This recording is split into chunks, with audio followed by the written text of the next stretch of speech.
In this video, I'll tell you why you shouldn't always try to be the most efficient in your hobby.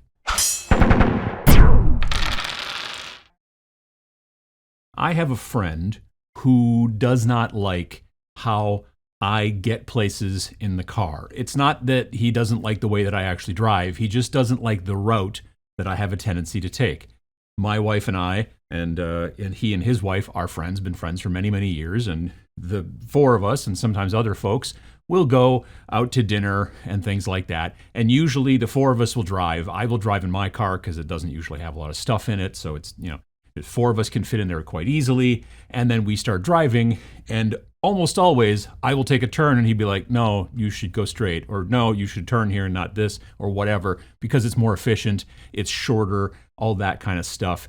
But I gotta be honest, I've lived in this city for nearly half a century, and I'll get us there. It may not be the most direct route, but we'll get there. And miniature building and painting is kind of a lot like that. There are a lot of videos out there to kind of teach you how to navigate this hobby. And by a lot, I mean, I don't know, probably millions. I'm not sure. I haven't counted them.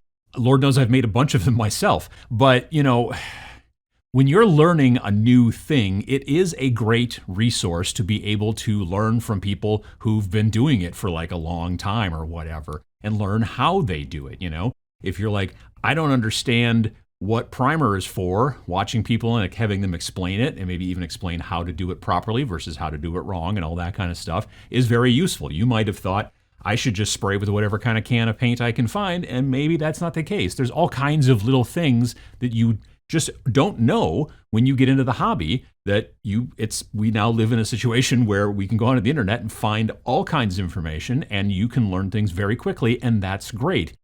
The thing, though, about watching a lot of tutorials on the internet is that people will do things very differently. This person will do this thing this way, and they'll say, this is the way you do it. And then someone else will do things very differently for the same technique or the same result, and they'll say, no, this is the way you do it. And so, which way is right? Now, I know what you're thinking. You probably think that I'm going to say, it depends here, but actually, the way that you want to do it is the right way for you to do it. Now, it seems obvious, but many hobbyists, and honestly, many content creators who make videos or blogs or whatever for hobbyists, need to hear this. The method that makes you happiest, both with the finished results, and or with the process, the actual doing of things, this is the method that you should stick to. Whether it takes you 3 steps or honestly 23 steps, the way that you want to do it isn't wrong if you enjoy doing it and it makes you happy. All of us need to remember that this is a hobby that we're doing for fun. This is not super, super serious business. This is not, life-saving. Like if you're a doctor, you should follow the steps very, very closely. But we are painting little toy soldiers, which is not that serious, and we're doing it because we enjoy it. And some of us even look at it, as an art, right? Whether it's for display quality, like you're painting something like really super high end because you want to get into a convention or like a contest or, whatever, a paint contest.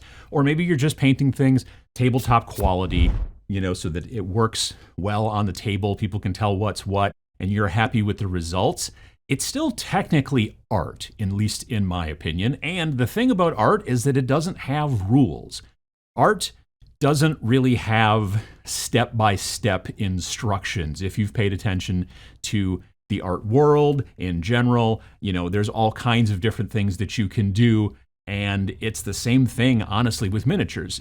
Again, as long as you're happy with the results and you get to where you wanted to get, and you had a good time getting there, that's really the most important. Building and painting your models your way, and not specifically the way that somebody else tells you that it's supposed to be, like in a video or a blog or whatever, or a podcast.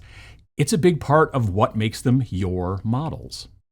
So what about tutorials then? Are they just useless because they're constantly telling us like what we're supposed to be doing all the time, man? Like I'm going to do things my own way. I don't have to pay attention to you, tutorial. Well, Certainly not.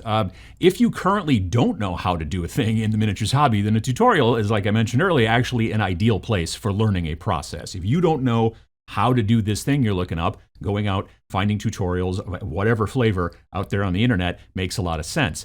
And then as you actually put that process into practice in your hobby, you might discover that you want to change the process a little bit, and that's totally okay as well.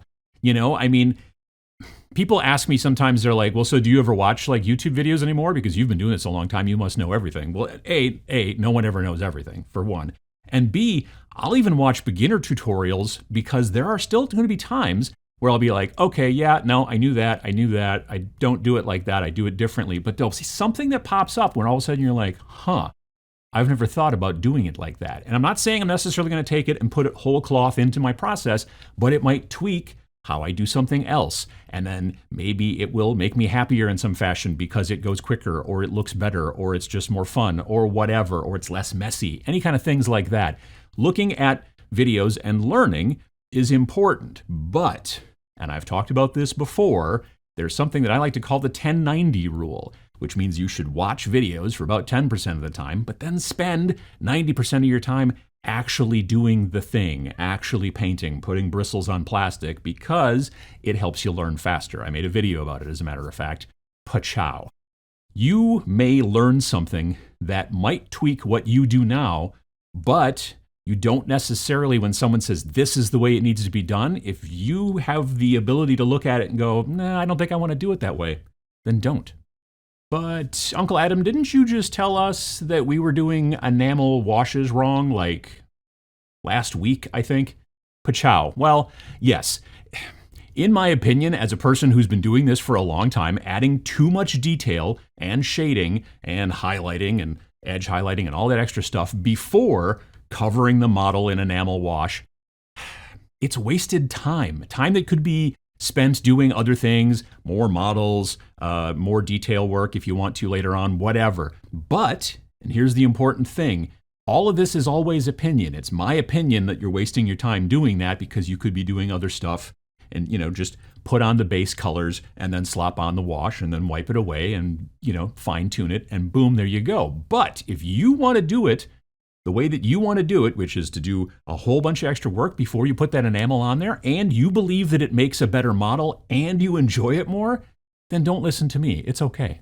So then what if efficiency is the most important thing to you as a painter? Well, probably you're a commission painter or somebody prepping for an upcoming event. You have to get an army done, and it is like literally this upcoming weekend. If you are a commission painter, I totally understand where efficiency becomes the most important thing. If you spend 20 hours working on a model that you charge someone $20 for, that's not a great return on your investment of time.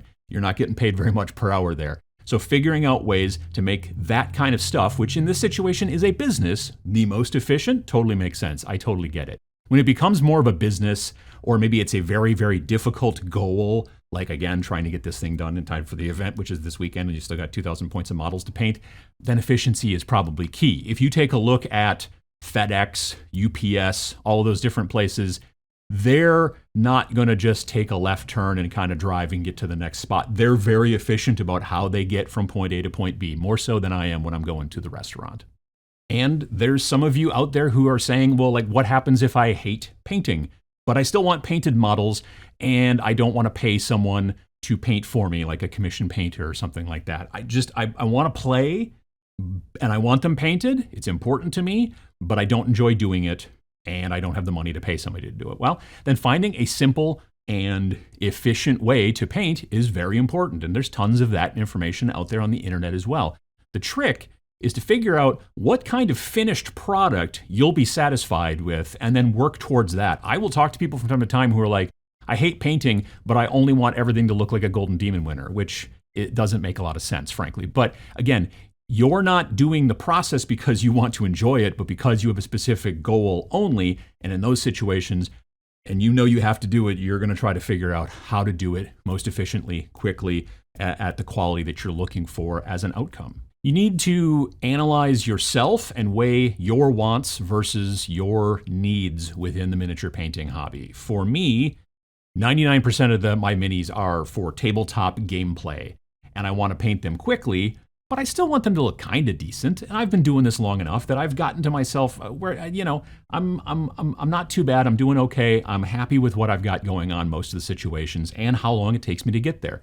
This is why I generally do like a zenithal priming thing where I start with like black or some other dark color and then use a light color like white or some other kind of lighter color as the highlight, spray all that stuff on there, and then I do the transparent paints, washes, contrast paints, speed paints, whatever, over the top of that. Then I go back, I do some touch-ups, some highlights, maybe a little bit of extra shading, sometimes even some glazing in spots, totally depends on a model, and honestly, it depends on my mood sometimes too. Again, I'm not necessarily trying to get something done by a specific deadline in most situations. I'm trying to get something that I like on the tabletop, but still quick enough that I can get more stuff on the tabletop.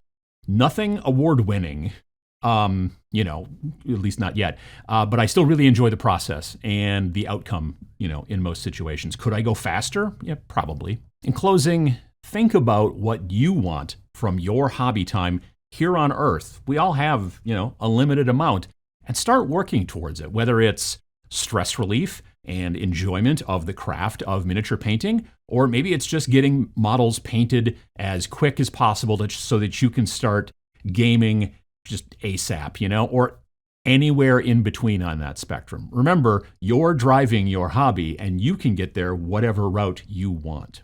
I hope this video helps you with your hobby journey, and if you liked it, clicking on the little thumbs up doohickey down below helps the channel out, and it's free. If you'd like to see more, you can also subscribe by clicking on the subscribe button if you haven't already, and that's free too. Thanks for watching.